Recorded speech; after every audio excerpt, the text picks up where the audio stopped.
Hi guys, nandito nga pala kami sa Red Spy. Nag-celebrate nga pala kami ng Valentine's Day with my friends. Nandito pala kami sa Okada. Ito nga pala yung in-order ko, sobrang sarap niya pag tinikman nyo.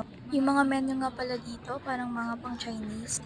Ayun nga pala yung in-order ko, di ko akalaing mabait pala siya. Bumili nga pala kami ng bulaklak para sa aming magkakaibigan. Next day nga pala kami dito sa may lobby. Ang galing pala ni Kuya nagpa-piano. Nandito kami para bumili ng drinks, then mag-exchange gift. Ito nga pala yung small exchange gifts namin.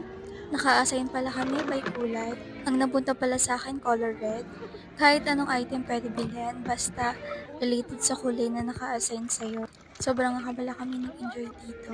Natuwa ako dyan sa may pa-picture na may lollipop. Ang dami ko nga pala na-receive ng mga regalo. Ayun, meron ako magagamit sa pang-araw. Natutuwa nga ako dito kay Kuya na nagpe-piano. Tinanong nga pala kami nila kung sino to may birthday.